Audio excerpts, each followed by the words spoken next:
Hello, আজকেও video করছি, মানে পরপর দুদিন হয়ে যাচ্ছে। আজকের ভিডিও হচ্ছে ডিসেম্বর বা বিজয় মাসে কি পড়েছি না পড়েছি সেটা নিয়ে। ইতিমধ্যে ৭১-এর চিঠি এবং বাংলা আমার বাংলাদেশ নিয়ে আলাদা ভিডিও করেছিলাম, সুতরাং এই দুটো তুলে রাখি। আমি গোরস্থানে সাবধান পড়েছি অনেকদিন পরে বলতে চাই না, কারণ এটা ২ বছর আগে আরো একবার পড়েছিলাম, সম্ভবত ২ বছর আগে। ফেলুদা আমার সবচেয়ে প্রিয় গোয়েন্দা চরিত্র, সবচেয়ে প্রিয়। ক্লাস 4 থেকে আমি ফেলুদা পড়ছি, একই বই ১০০ বার পড়েছি সম্ভবত। আর গোরস্থানে সাবধান হচ্ছে আমার সবচেয়ে প্রিয় ফেলুদার বই, সবচেয়ে প্রিয়, ঠিক আছে, মানে এটা তুলনা হয় না। তো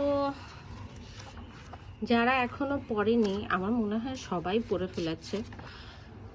দেখেন, ইলাস্ট্রেশন দেখাতে চাচ্ছিলাম সত্যজিতের, আমার এই ছবিটা খুব প্রিয়।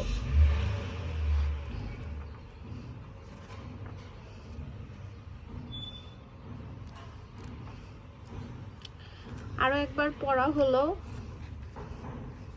খুবই কৃতজ্ঞ আমি। আর এটা আসলে নভেম্বরে বুক ক্লাবের বাছাই ছিল পড়ার জন্য, সুতরাং পড়ে ফেলার আরও একবার পড়ার সুযোগ পেয়েছিলাম সেই কারণেই। আর যেহেতু হুশ করে শেষ হয়ে যায়, কারণ খুবই মানে এক্ষুনি বসলাম, এক্ষুনি শেষ হয়ে গেল মার্কা বই, আর রেখেও দেওয়া যায় না না শেষ করে। সুতরাং এটা নভেম্বরে পড়ছিলাম না, যেহেতু মাসে আমরা মাত্র একটা বই পড়ি। ডিসেম্বরে বুক ক্লাবের যে মিটিংটা হয়, সেই মিটিংয়ের আগের দিন পড়ে শেষ করেছিলাম, যাতে এটা নিয়ে আড্ডা মারতে পারি। মজার একটা আড্ডা হয়েছিল। গোরস্থানে সাবধান নিয়ে মজার আড্ডা না হলেই না। আমরা বলছিলাম ফেলুদা এমন কেন, এই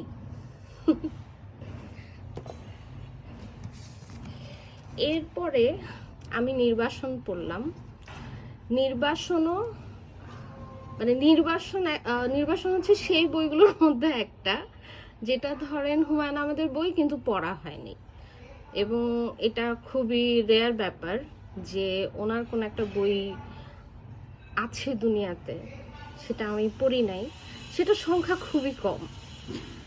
তো আমরা একটু দেখি এই বইয়ের কিছু যা লাইন দাগিয়েছিলাম যখন পড়েছিলাম, একদম ডিসেম্বরের শুরুতে পড়েছিলাম। তো এখানে একটা চরিত্রের নাম আনিস একজন মুক্তিযোদ্ধা, এবং গল্পটা হচ্ছে মুক্তিযুদ্ধের পরের একটা গল্প, ঠিক আছে। যুদ্ধের পরে উনি আহত, সম্ভবত মারা যাবেন, পা কেটে বাদ দেওয়া হয়েছে বা এরকম কিছু। এই লাইনগুলো আমার ভালো লেগেছে। মুক্তিযোদ্ধা আনিস অভিমানী একজন মুক্তিযোদ্ধা ছিলেন। তিনি কথা বলতে চাইতেন না যুদ্ধ নিয়ে। তো ওনার কাছে কনক, নায়িকার যে বন্ধু, জরির বন্ধু, তার কাছে এসেছিল শুনতে। তো সেখানে মানে যুদ্ধের গল্প শুনতে, তো তিনি এখানে বলেন যে আমি যুদ্ধের গল্প বলি না। তো কনক তখন বলে, যুদ্ধের সময় আমি বড় কষ্ট করেছি আনিস ভাই। বরিশালের কাছে এক জঙ্গলে আমি, আমার মা আর 2 খালা 1 সপ্তাহ লুকিয়েছিলাম। এক খালা সেই জঙ্গলেই ভয় পেয়ে মারা গিয়েছিলেন। আনিস বিস্মিত হয়ে তাকিয়ে রইল কনকের দিকে। কনক গাঢ় স্বরে বলল, খুব কষ্ট করেছি বলেই যারা যুদ্ধ করেছে তাদের আমার সবসময় খুব আপন মনে হয়। এই অংশটা লাগানোর কারণ হচ্ছে আমি আসলে জানতাম না যে এখানেও মুক্তিযুদ্ধের একটা গল্প আমি পড়ছি, যুদ্ধোত্তর বাংলাদেশের গল্প। এটাও খুবই মানে এটা ঠিক উপন্যাস না বলে বড় গল্প বলা উচিত, কারণ এটার পেজ দেখেন 47, 48-এ দুটো শেষ হয়ে যাচ্ছে। খুবই খুবই ভালো বই, আমার খুবই ভালো লেগেছে। এবং এটা সম্ভবত হুমায়ুন আহমেদের শুরুর দিকের কোনো একটা বই, আমি অবশ্য নিশ্চিত নই। দেখি কবেকার লেখা, প্রথম প্রকাশ।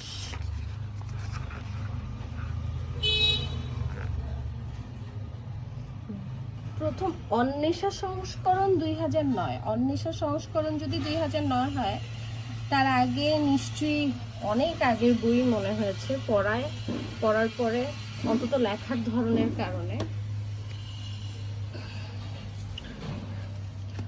বলেছি না, শাহরিয়ার কবিরের বই নিয়মিত পড়ছি।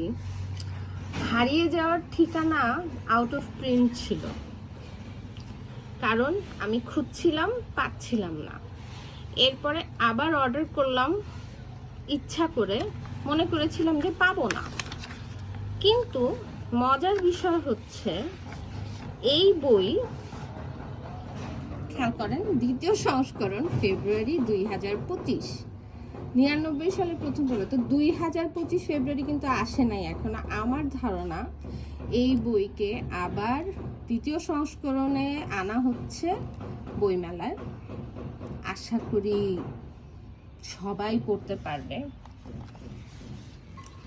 এবং উৎসর্গপত্রটা কি সুন্দর, রিন্টুকে এবং তার কিশোর ও তরুণ সহযোদ্ধাদের উদ্দেশ্যে, যারা মাতৃভূমির স্বাধীনতা ও মেহনতি মানুষের মুক্তির জন্য লড়াই করে শহীদ হয়েছে অথবা বন্দী হয়ে কারাগারে দুঃসহ জীবনযাপন করছে, আমরা কখনো তোমাদের ভুলতে পারি না।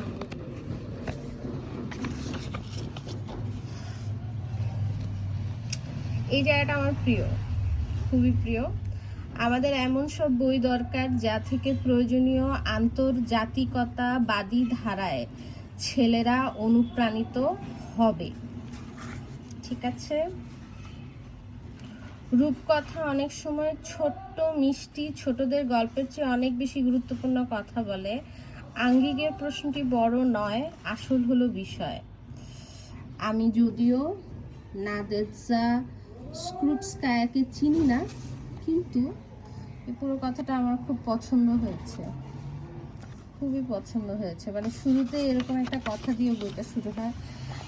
হারিয়ে যাওয়ার ঠিকানা খুব বেশি সুন্দর। এটা নিয়ে লিখেছিলাম ব্লগে, দাগাইনি মনে হয় তেমন একটা কিছু, প্রবাবলি, কারণ অনেক জায়গায় খুব পছন্দ হয়ে গেছে। আসলে এইসব ভিডিও করার আগে দাগানো শুরু করা দরকার বেশি করে। ঠিক আছে, আমাকে খুব পড়ে জানাইয়েন আপনারা যদি ইচ্ছা করে যে হারিয়ে যাওয়ার ঠিকানা কেমন লেগেছে, কারণ এই মুহূর্তে হারিয়ে যাওয়ার ঠিকানা খুব প্রাসঙ্গিক। শাহরিয়ার কবিরের সব লেখাই এই মুহূর্তে খুব প্রাসঙ্গিক।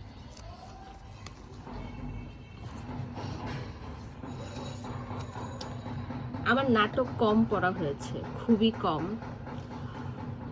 ব্রেক্ট নিয়ে একটু ধারণা ছিল, ব্রেক্ট বা ব্রেস্ট এখানে নাম দিয়েছে। দেওয়ান গাজী, আমার কোনো ধারণা ছিল না যে আসাদুজ্জামান নূর অভিনেতা হওয়ার পাশাপাশি, রাজনীতিবিদ হওয়ার পাশাপাশি এবং মুক্তিযোদ্ধা হওয়ার পাশাপাশি যে তিনি একজন নাট্যকারও। এবং এটা নিয়েও লিখেছি, গুডরিডসেই আছে লেখা, যদিও আলাদা করে ব্লগে দেওয়ার ইচ্ছা আছে। এই জায়গাটা একটু পড়ে শোনাই। আপনি আমারে কি ভেবেছেন, আমি মানুষ না? এই তো বাবা উল্টাপাল্টা কথা বলতে লেগেছো। এই বললে তুমি চাকর, এই বলতেছ তুমি মানুষ। যা বলবে ভেবে চিন্তে বললো। আর এক কথা বল, ভদ্রলোকের দুই কথা বলো না। যাও পাশের ঘর থেকে একটা বোতল নিয়ে আসো। কি হইলো, আরে যাও। মূলত দেওয়ান গাজী একজন মদ্যপ, যে মদ খেলে খুব ভালো মানুষ হয়ে যায় এবং নেশা ছুটে গেলেই সে আবার মাটিতে ফিরে আসে এবং সে একটা কুচক্রী শয়তান হয়ে যায়, যে তার স্বার্থের কারণে যে কোনো মানুষকে অত্যাচার করতে পারে, যে কোনো মানুষকে ব্যবহার করতে পারে। খুবই অসাধারণ একটা বই, খুবই। আর আরেকটা জিনিস এখান থেকে জানা দরকার, সেটা হচ্ছে আলী জাকের এটার ভূমিকা লিখেছেন। আলী জাকেরই আসলে দেওয়ান গাজীর ভূমিকায় অভিনয় করে গেছেন দিনের পর দিন। এটা অনেক আগের নাটক, 1975-এ এটা রূপান্তরিত হয়েছিল। তো এখানে একটা ইন্টারেস্টিং তথ্য পেয়েছি আমি, সেটা হচ্ছে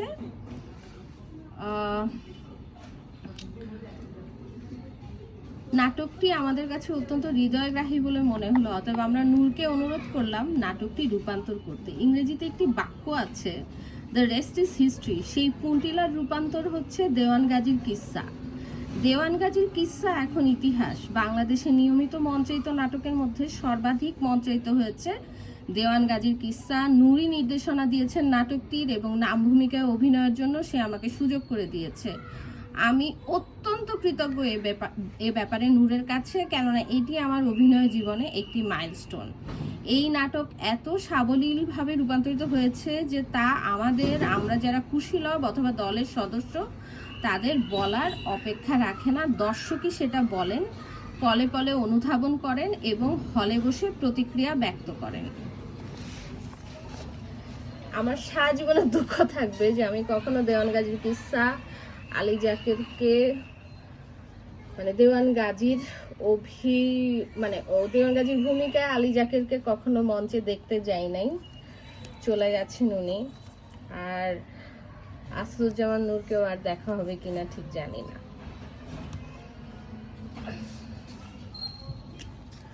how do you live finally শেষ হলো। কয়েক মাস ধরে একটু একটু একটু একটু করে পড়ছি এবং শেষ হওয়ার পরেও খুব দুঃখ হচ্ছে। হাউ ডু ইউ লিভ পড়ে শেষ করে আমার একটাই শখ যে কোনোদিন যদি আমার কোনো বাচ্চা কাচ্চা হয় বা আমি কোনো বাচ্চাকে দত্তক নেই, তাহলে সেই বাচ্চাটা যাতে কপারের মতো অসাধারণ একটা মানুষ হয়। এই পুরো উপন্যাসটা আসলে কি ট্রান্সলেটার্স নোট থেকে আমরা দেখতে পাই, ঠিক আছে? তার আগে আমরা একটু এইটা দেখি, রাইটার কেন এই উপন্যাস লিখেছিল। ঠিক আছে, এটা ছিল 16টা বইয়ের একটা সিরিজের অংশ, a library for young Japanese nationals, এবং এটা জাপানের একটা ক্লাসিক। এই বইয়ের আমি সন্ধান পেয়েছি। হায়াও মিয়াজাকির প্রিয় বই হচ্ছে এই বইটা, হাউ ডু ইউ লিভ। এবং আমি এটা 100 বার ফিরে যাওয়ার মতো একটা বই। ট্রান্সলেটার্স নোটটা একটু দেখি। এই যে দেখেন, এ নোট ফ্রম ট্রান্সলেটার। এখানে একটা ধারণা পাওয়া যায় বইটা নিয়ে, সেটা হচ্ছে এটাকে উনি ভেবেছিল শুধু একটা বাচ্চা এবং তার আঙ্কেলের মধ্যে চিঠির আদান প্রদান নিয়ে গল্প। কিন্তু as I read more of the book, I discovered that in addition to the story, it contains lessons on everything: art, science, language, history, politics, and philosophy. To understand why, it helps to know a little bit about its author. আচ্ছা, author নিয়ে তো আমরা দেখলাম, আরেকটু দেখি, ঠিক আছে? যোশিনো কিন্তু একজন বিপ্লবী ছিলেন সেই আমলে, সেই 1925 সালে, ঠিক আছে? খুবই খুবই ভালো বই, সম্ভবত গত বছর পড়া শ্রেষ্ঠ বইগুলোর মধ্যে একটা। হাউ ডু ইউ লিভ পড়বেন। হাউ ডু ইউ লিভ বেঁচে থাকার উপায় শেখানো বই, খুবই ভালো বই।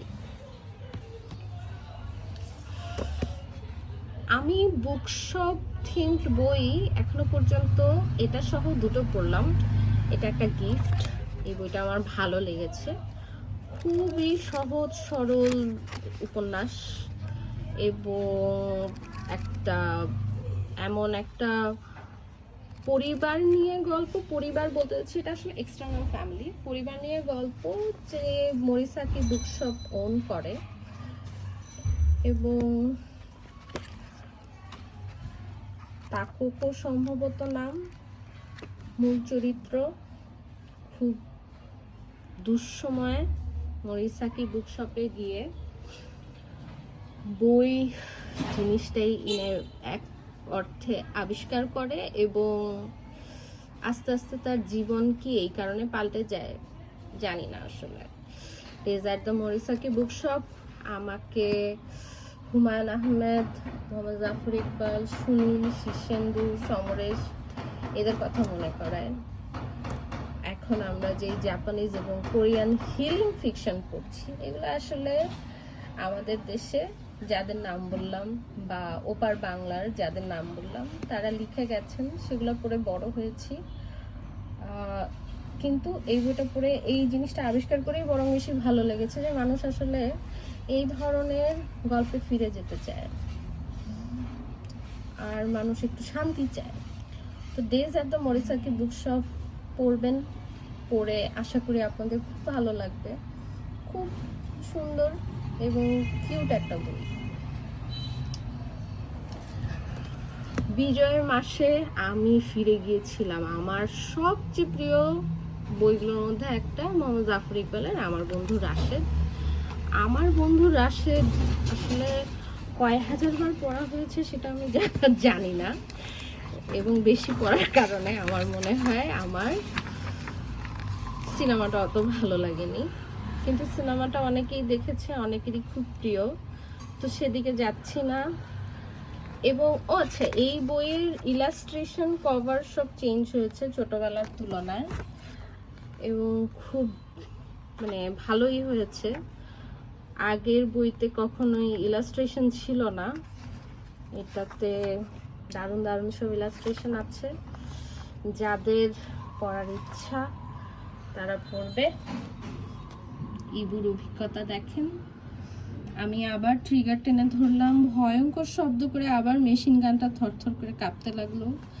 গুলির মতো বৃষ্টি হতে থাকে তার ভিতর থেকে। প্রচন্ড দম বন্ধ করা আতঙ্কটা আর নেই। শুধু আতঙ্ক নয়, দুঃখ, কষ্ট, ব্যথা কোনো কিছু নেই। মাথার মাঝে কেমন জানি ভোঁতা একটা ভাব, যেন কিছু হলেই আর কিছু আসে যায় না, যেন এর কোনো শুরু ছিল না, যেন এর কোনো শেষ নেই।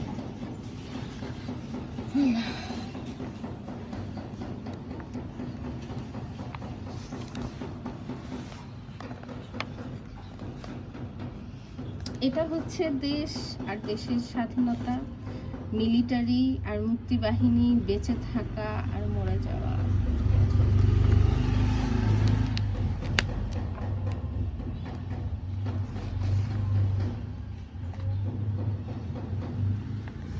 ঘুমিয়ে ঘুমিয়ে স্বপ্ন দেখলাম আমিও মুক্তিবাহিনী, বিশাল একটা মেশিন গান নিয়ে। আমি কাদার মাঝ দিয়ে ছপ ছপ করে হেঁটে যাচ্ছি, একেবারে সত্যি মুক্তিবাহিনীর মতো।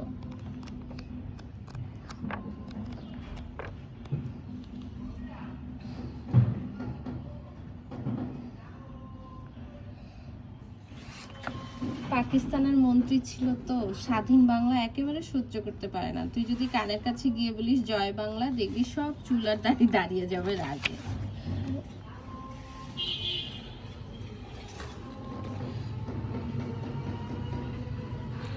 ইয়া হিয়ার চামড়া তুলে নেব আমরা, কিংবা আমার দেশ তোমার দেশ, বাংলাদেশ বাংলাদেশ। এই স্লোগানে কিন্তু একটাই অংশ, একজন বলে জয় বাংলা, তখন অন্য সবাই বলে জয় বাংলা। স্লোগানটা সাংঘাতিক, বলার সময় মনে হয় দেশ স্বাধীন হয়ে যাচ্ছে। রাশেদ খুবই বিরক্ত হলো, বলল কিছুই দেখি জানিস না। 3 বউ থাকলে কাঠমোল্লা হয়, যত কাঠমোল্লা জামাতে ইসলামী, নেজামে ইসলামী সব পাকিস্তানের পক্ষে, জানিস না। খুবই প্রিয় বই, খুবই, অনেকদিন পরে পড়েছি, মনে হলো একদম সবচেয়ে প্রিয় মুক্তিযুদ্ধের বইটাই পড়ি। সবচেয়ে প্রিয় মুক্তিযুদ্ধের বই কি এটা, নাকি আনোয়ার পাশার রাইফেল রুটি অরাত, জানি না। এটাকে বলা যায় কিশোর উপন্যাস মুক্তিযুদ্ধের। সূর্যের দিনও খুব প্রিয়। জাফর ইকবাল স্যারের গ্রামের নাম কাকুন্ডুবিও খুব প্রিয়। খুবই খুবই খুবই ভালো সময় কেটেছে আমার বন্ধু রাশেদ পড়ার কালে। এটা কয়েক মাস ধরে পড়ছি, মানে 1 মাস ধরেই, বাট খুব আস্তে আস্তে, 1 মাস আর 2 মাস ধরে পড়ছি, খুব আস্তে আস্তে পড়েছি। এই বইটা খুবই ইন্টারেস্টিং একটা নন ফিকশন। সিরাজুল আলম খানকে, সেটা আসলে এই বইটা পড়লে বোঝা যায়। এখানে পিছনের ছবিগুলো দেখেন, বঙ্গবন্ধু শেখ মুজিবুর রহমান, মৌলানা আব্দুল হামিদ খান ভাসানী, তাজউদ্দিন সহ এই যে আব্দুল রাজ্জাক, শেখ ফজলুল হক মনি, এটা সৈয়দুল আলম খান নিজে, দাদা ভাই ডাকতেন ওনাকে সবাই। খুবই ইন্টারেস্টিং মানুষ ছিলেন এবং আমাদের স্বাধীনতার যে যাকে বলা যায় মূল পরিকল্পনাকারীদের একজন ছিলেন। ৬২ সালে শিক্ষা আন্দোলন হয়েছিল, তখন ওনারা দেশ স্বাধীন করতে হবে পাকিস্তানের হাত থেকে, বাংলাদেশের একটি সার্বভৌম রূপের কল্পনা করেছিলেন। সেই কারণে একটি গোপন সংগঠন করেছিলেন কয়েকজন মিলে, সেটার নাম নিউক্লিয়াস। তারা সশস্ত্র যুদ্ধ করে দেশ স্বাধীন করতে হলে সেটাই করার জন্য প্রস্তুতি নিচ্ছিলেন খুব। এবং মুক্তিযুদ্ধের ইতিহাসটা যে শুধু 9 মাসের নয়, সেটা যে আরো অনেক বছরের পরিকল্পনা এবং ছোট ছোট আন্দোলনের কারণে দানা বেঁধেছিল, মানুষের মধ্যে অসন্তোষ তৈরি হয়েছিল এবং সেটা আসলে পাকিস্তানের অপশাসনেরও, মানে তৎকালীন পশ্চিম পাকিস্তানের অপশাসনে অসম্ভব রকমের দায়ী ছিল। এবং সেই সাহসী মুক্তিযোদ্ধাদের যারা বাংলাদেশের স্বাধীনতা অর্জনের লক্ষ্যে জীবন বাজি রেখে শত্রুর মোকাবেলা করেছেন। কিছু প্রিন্টিং মিস্টেক আছে বইটাতে, বেশ প্রিন্টিং মিস্টেক আছে। এবং এখানে আপনি স্লোগানের ইতিহাস পাবেন, জাতীয় পতাকার ইতিহাস পাবেন। আপনি এখানে প্রত্যেকটা মানে মুক্তিযুদ্ধের একটা স্বয়ংসম্পূর্ণ এবং একটি ভিন্ন দিক থেকে দেখা ইতিহাস পাবেন। এবং এই বিষয়ে নিশ্চিত হবেন যে বঙ্গবন্ধু শেখ মুজিবুর রহমান ছিলেন আমাদের জাতির পিতা এবং সর্বাগ্রে ওনাকে রাখা হয়েছিল, ওনাকে সম্মান করা হয়েছিল। সেটার পিছনে কারণ কি ছিল সেটাও সিরাজুল আলম খান লিখেছেন। তাজউদ্দিনের ভূমিকা কি ছিল, বঙ্গতাজ না থাকলে কি হতো, স্বাধীনতা শেখ মুজিব চেয়েছেন কি চান নাই, তারপর আরো অনেক তথ্য, অনেক অনেক ইন্টারেস্টিং তথ্য। শামসুদ্দিন পেয়ারা যিনি লেখক, তিনি ওনার সহযোদ্ধা ছিলেন এবং দারুণ একটা বই, জরুরি একটা বই। পড়তে চাইলে বাংলাদেশের ইতিহাস সম্পর্কে ধারণা স্পষ্টতর করতে চাইলে আমার মনে হয় এই বইটি পড়া খুব জরুরি। এবং এই বই কোনো লুকিয়ে রাখা হয়নি, এটা 2019-21 সালেই প্রকাশিত। খুবই ভালো লিখেছেন। জাফর ইকবাল স্যারের জন্মদিন উপলক্ষে ক্রোমিয়াম অরণ্য পড়েছি। ক্রোমিয়াম অরণ্য আমি আসলে গিফট পেয়েছি এবং আমি কোনোদিন এর আগে বইটি পড়িনি এবং এটা আবিষ্কার করে আমি এত খুশি ছিলাম, এত দারুণ। মানে নায়ক কুষাণের যাকে বলে আমি পুরো প্রেমেই পড়ে গেলাম। সাইফাই এমনি ভালো কোনো দাগাদাগি নাই, কারণ আমি মন্ত্রমুগ্ধের মতো ক্রোমিয়াম অরণ্য পড়েছি। আমার মনে হয় আমি সবার শেষে পড়েছি, সুতরাং এটা নিয়ে খুব বেশি কথা বলার কিছু নাই। ক্রোমিয়াম অরণ্য পড়বেন, আশা করি পড়বেন, খুবই ভালো লাগার কথা যদি পড়তে পারেন। এটা ছিল ক্রিসমাস উপলক্ষে পড়া বই। এটাতে আমি এর আগে কাপটে পড়ি নাই। কাপটের সিনেমাটা দেখেছি, সেমর হফম্যান অভিনয় করেছেন কাপটের ভূমিকায়। এর আগে কাপটের সম্পর্কে আমার আসলে কোনো ধারণা ছিল না, আমি কি উচ্চারণ ঠিক মতো করছি কিনা জানি না। আর ব্রেকফাস্ট অ্যাট টিফানিস দেখেছি, সেটাও ওনার কাহিনী অবলম্বনে তৈরি। আর এখানে খুবই পাতলা বই, 5টা মতের স্টোরি। আমার সবচেয়ে ভালো লেগেছে জাগ অফ সিলভার। প্রত্যেকটা গল্প খুবই ইন্টারেস্টিং। বড়দিন উপলক্ষে পড়তে চাইছিলাম এবং একটা জায়গা পড়ে শোনাই। Well, I hate him because you don't know him. You have never hated anybody. No, I never have. We are allotted just so much time on earth, and I wouldn't want the Lord to see me wasting mine in any such manner. দারুণ কথা বলেছেন। এরকম আরো কিছু অংশ আছে, বইটা পড়ে আমি খুশি। এবং আমি খুশি যে বড়দিন উপলক্ষে আরো একটা বই পড়া হলো। বড়দিন উপলক্ষে পড়া হয় প্রতি বছর, কয়েক বছর ধরে এই পরিকল্পনা মাফিক বই পড়ার কারণে অনেক ইন্টারেস্টিং বই পড়া হয়েছে এবং ভালো লেগেছে যে পশ্চিমা দেশগুলোতে বড়দিন উপলক্ষে বেশ মজার মজার গল্প লেখা হয়। সেই গল্পগুলোতে আসলে খুব বেশি করে মানুষের জন্য করা, মানুষকে ভালোবাসার বিষয়টা আসে, এগুলো তো এসেছিল। এটা আসলে ক্রিসমাস মেমোরি বলতে এখানে বোঝানো হচ্ছে যে বড়দিন উপলক্ষে লেখকের স্মৃতিচারণমূলক গল্প বলতে চাই, বা সেখান থেকে উনি কিছু নিয়েছেন, কিছু বাদ দিয়েছেন, এরকম। কেউ চাইলে ক্রিসমাস মেমোরি পড়তে পারেন, আশা করি ভালো লাগবে। আমি 5-6 বছর ধরে ট্রুফো এবং হিচকক পড়ছি। আমার খুবই খুবই খুবই শান্তি লাগছে, আবার আমি মিসও করব। সেটা হচ্ছে আমি হিচককের সমস্ত সিনেমা দেখে শেষ করতে পেরেছি, কারণ সিনেমা দেখে শেষ না করলে আসলে বইটা শেষ করা যাচ্ছিল না। সো যখন যেই ছবি দেখতে পেরেছি সেই ছবি দেখে দেখে বইটা শেষ করার চেষ্টা করেছি, এই কারণে খুবই আস্তে আস্তে শেষ হয়েছে। ট্রুফো আমার খুব প্রিয় film maker, French film maker, কায়েদু সিনেমার যুগের ফিল্ম মেকার এবং নোবেল ভাগের ফিল্ম মেকার, নোবেল ভাগ মুভমেন্টের। এবং হিচকককে কায়েদু সিনেমার ক্রিটিকরা, সমালোচকরা একজন অতিয়র হিসেবে মানুষের সামনে উপস্থাপন করেছেন। তিনি যে শুধুমাত্র একজন হরর মুভির বা থ্রিলার মুভির পরিচালক না, সেটা এনেছেন। এবং হিচককের একেবারে মানে যাকে বলে সমস্ত ছবি দেখে দেখে ট্রুফো প্রশ্ন করেছেন বিভিন্ন খুঁটিনাটি, এবং হিচকক খুব চমৎকৃত হয়ে উত্তর দিয়েছেন। খুব ভালো একটা জার্নিতে ছিলাম আমি বেশ কয়েক বছর ধরে। আমি এখন অবশ্য কুরোসাওয়ার সিনেমা নিয়ে ডোনাল্ড রিচির লেখা বইটা পড়ছি। একসময় সেটাও কুরোসাওয়ার সব ছবি দেখতে দেখতে শেষ হয়ে যাবে, তখন সেটা নিয়েও কথা হবে।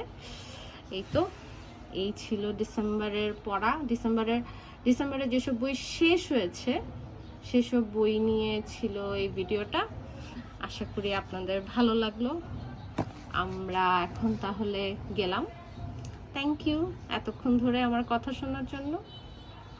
আপনারা বইয়ের মধ্যে থাকেন, বই এক ধরনের শান্তি দেয়, আশা করি অন্তত আমাকে দেয়, আশা করি আপনাদেরকেও দিবে। আল্লাহ হাফেজ।